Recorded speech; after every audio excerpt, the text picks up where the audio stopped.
Dear student, आपका स्वागत है आपके अपने यूट्यूब चैनल एग्रीकल्चर ज्ञान में। तो आज हम पढ़ने वाले भारत में बागवानी फसलों की संभावनाएं। तो आप सब जानते हैं कि भारत एक कृषि प्रधान देश है और यहाँ की 55 से 60% जो जनसंख्या है वो कृषि पर निर्भर है। तो हम आज पढ़ने वाले भारत में बागवानी फसलों की संभावनाएं क्या क्या है। तो सबसे पहले हम पढ़ेंगे भारत में विविध कृषि जलवायु परिस्थिति देश के विभिन्न भागों में सभी प्रकार के ताज़े फलों, सब्जी और औषधि पौधों के उत्पादन को सुनिश्चित करती है। तो भारत की जो जलवायु है दोस्तों, वो ऐसी जलवायु है जहाँ सभी प्रकार की हम फल, सब्जी और औषधियाँ लगा सकते हैं।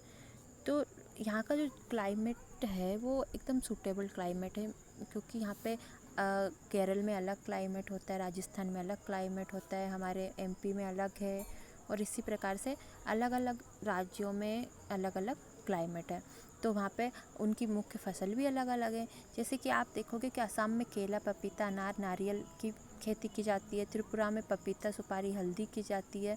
तमिलनाडु में केला, पपीता, सपोटा, नारियल इन सब की खेती की जाती है। तो हर जो राज्य है, प्रदेश है, उनके जो क्लाइमेट है वो अलग अलग है और वहाँ पे हम अलग अलग प्रकार की फसलें लगाते हैं। लोगों में स्वास्थ्य चेतनाएं बढ़ रही हैं। तो आजकल जो इंसान है, लोग हैं, वो स्वास्थ्य की तरफ ज़्यादा ध्यान दे रहे हैं। वो हेल्दी फूड खाना चाहते हैं, हेल्दी रहना चाहते हैं। वो नहीं चाहते कि हम मोटे हो जाएं और हमें किसी भी प्रकार की बीमारी हो।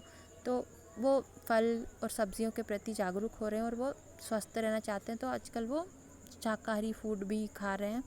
तो भारत में अधिकांश आबादी वो है शाकाहारी है। तो भारत में जो ज़्यादातर आबादी वो शाकाहारी है।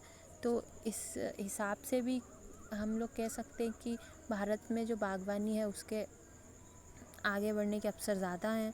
परिणाम स्वरूप फलों और सब्जियों की मांग अधिक है। तो जब जनसंख्या शाकाहारी अधिकतर, तो वहाँ पे फल और सब्जियों की मांग तो अधिक होगी। देश में मौजूदा मांग की तुलना में बागवानी वस्तुओं का उत्पादन काफ़ी कम है। पर आप सोचिए कि बागवान सब्जी और फसलों की मांग तो अधिक है, पर क्या वो मांग पूरी हो पा रही है? क्या हम उतनी फल और सब्जियां लगा पा रहे जितने की मांग है? नहीं। मौजूदा मांग की तुलना में हम जो बागवानी के जो उत्पादन है वो बहुत कम है, काफ़ी कम है। इसलिए अधिक बागवानी फसलों का उत्पादन करने के लिए बड़ी गुंजाइश है। जब मतलब बागवानी फसलों की जो वस्तु हैं उनका उत्पादन कम है, तो अब अवसर क्या है कि अब हम चाहे तो अधिक उत्पादन करके अवसर ले सकते हैं, अधिक उत्पादन करके अधिक लाभ ले सकते हैं इसका। तो देश में प्रमुख के क्षेत्र केवल बागवानी फसलों के लिए उपयुक्त है। और सोचिए कि भारत में जो अधिक क्षेत्र है वो सिर्फ बागवानी के लिए, पर उसका यूज़ नहीं हो पा रहा है। क्यों?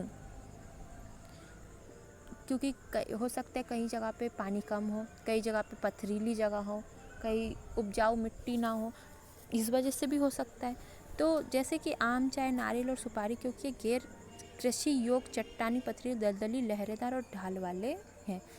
तो अगर ऐसी जगह जहाँ पे जगह पथरीली है, ढलान वाली है, ऊबड़ खाबड़, तो ऐसी जगह पे हम आम, चाय, नारियल, सुपारी की खेती कर सकते, क्योंकि गैर कृषि योग्य फसलें हैं, है ना।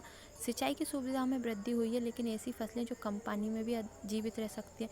तो देखा जाए तो पहले के मुकाबले हमारे देश में सिंचाई की जो सुविधाएं हैं उनमें वृद्धि तो हुई है, लेकिन कई जगह हैं जहाँ पे अभी भी सिंचाई के लिए पर्याप्त जल नहीं है। तो ऐसी जगहों पे हम ऐसी फसलों को लगा सकते हैं जिनमें पानी की मांग कम हो। इसके लिए केवल पर्याप्त जल प्रबंधन सुनिश्चित करना होगा। इसके लिए हमें मतलब सिर्फ उतना जल तो हम सुनिश्चित कर ही सकते हैं जितने की उसे मांग हो। कुछ सूखी भूमि बागवानी फसलें जैसे जामुन, बेर, इमली, बेर, शरीफा, रामफल आदि को बारिश वाली भूमि पर भी उगाया जा सकता है। तो ये वो फसलें हैं जिन्हें हम सिर्फ जहाँ पे बारिश हुई और अधिक और दूसरे हमें पानी की ज़रूरत ना हो, सिर्फ बारिश के पानी से ही ये बढ़ सकते हैं। तो इन फसलों को हम ऐसी जगह पे लगा सकते हैं जहाँ पे पानी कम हो, लेकिन बारिश होती है उससे काम हो जाए हमारा, उससे हमारी सिंचाई हो जाए। अन्य देशों की तुलना में कृषि श्रम और अन्य कृषि इनपुट यहाँ बहुत सस्ते और आसानी से उपलब्ध है, क्योंकि हमारा देश कृषि प्रधान देश है और इसलिए यहाँ पे जो श्रम है, अन्य कृषि इनपुट और जो भी वस्तु हैं वो सस्ती पड़ती है यहाँ पे अन्य देशों के मुकाबले में, जो उत्पादन की लागत को कम करती है। सस्ती मिलेंगी तो हमारी जो लागत लगेगी खेती करने में वो भी कम हो जाएगी उससे, और अधिक लाभ हम उससे ले सकते हैं।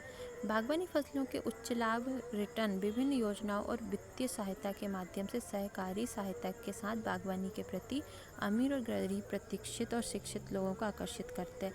तो ये जो बागवानी की योजना है, ये योजना सभी के लिए, और ये अमीर हो या गरीब हो, पढ़े लिखे हो या अनपढ़ हो, ये सबको अपनी ओर आकर्षित करती है।